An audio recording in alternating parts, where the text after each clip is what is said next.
Hey everybody, it's Jason Blaha here, and today I want to chat with you guys a little bit about the potential importance for training a wide variety of rep ranges for muscle groups that are particularly lagging for you.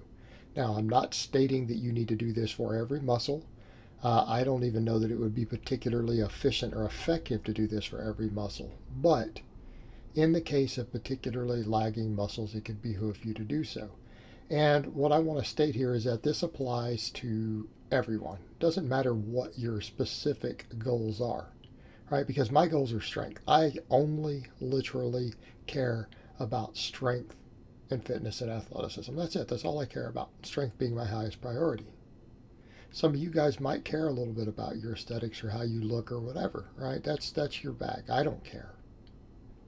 But I'm not going to judge you for that, right? I'm not going to judge you for that. Your goals are your goals. All right, I might judge you a little bit, but I'm still going to help you.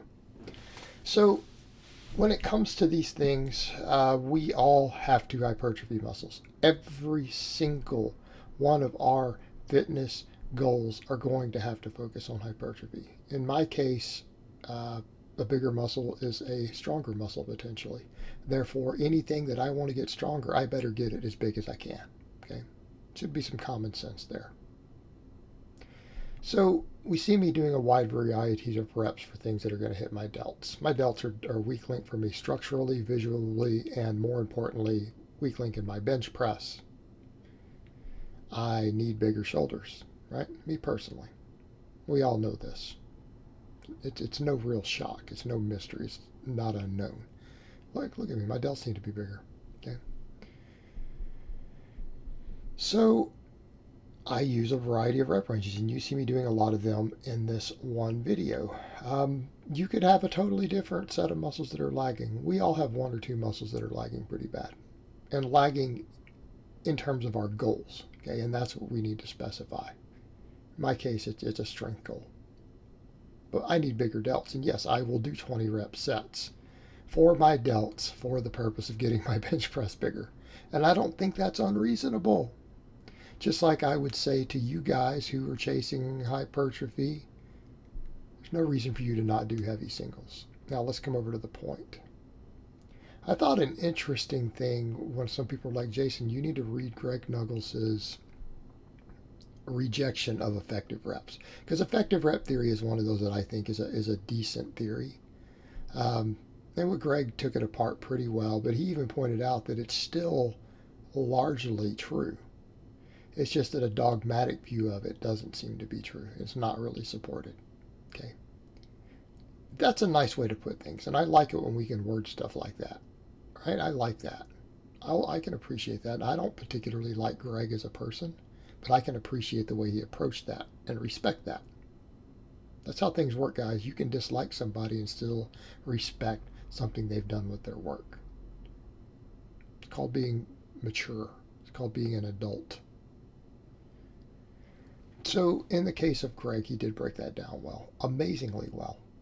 I got to give him a lot of credit. You guys should probably check that article out.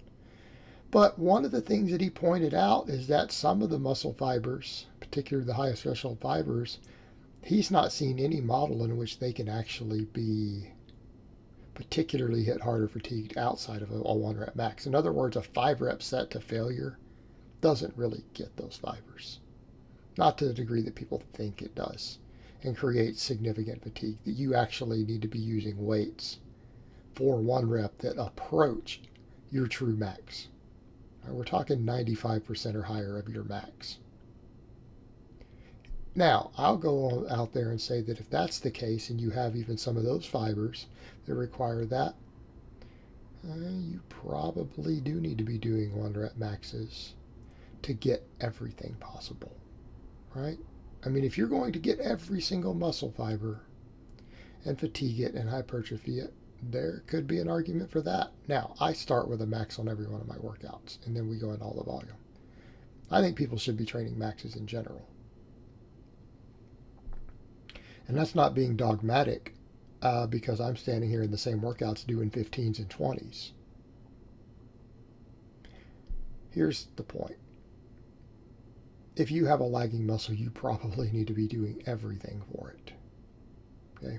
You probably need to be doing everything for it. You need to prioritize volume towards it.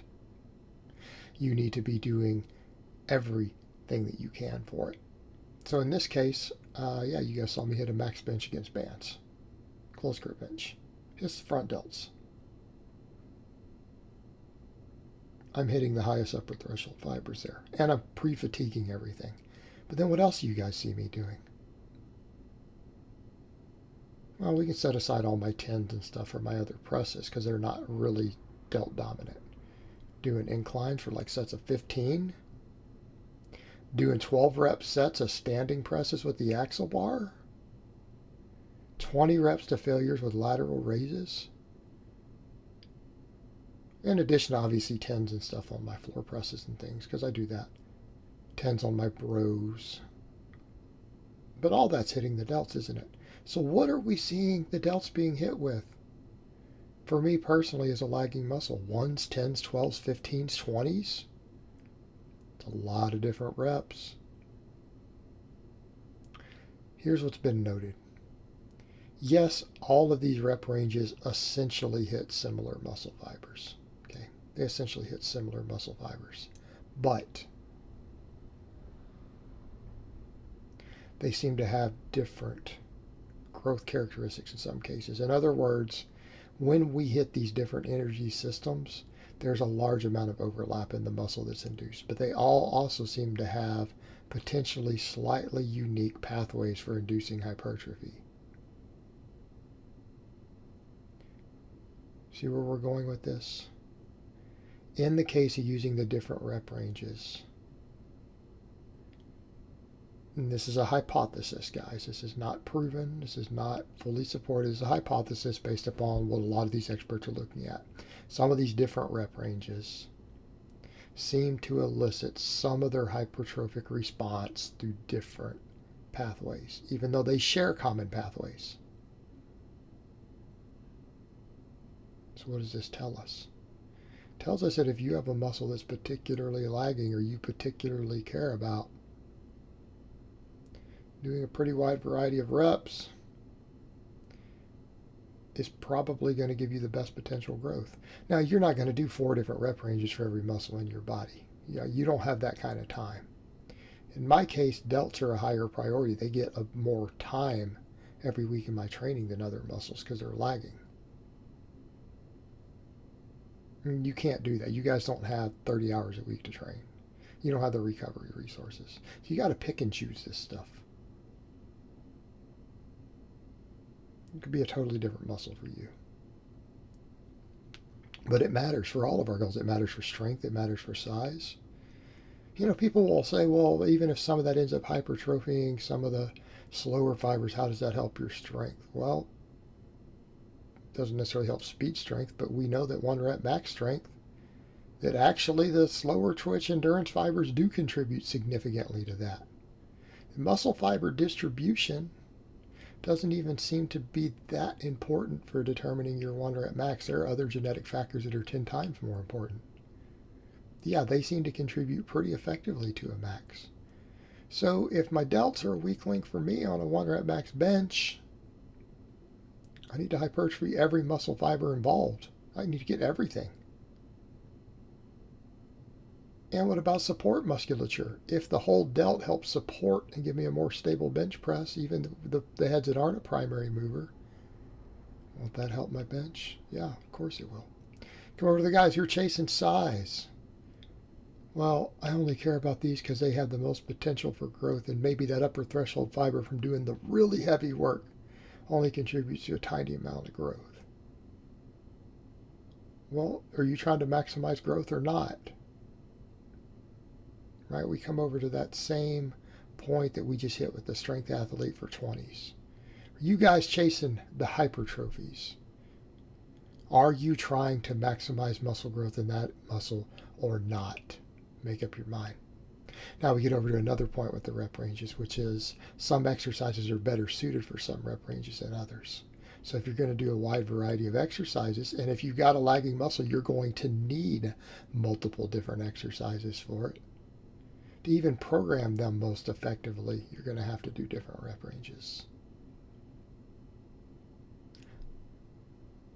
Yeah. All right, guys, well, that's really all I have to say on that today. I hope it's been informative, and I will talk to you guys next time.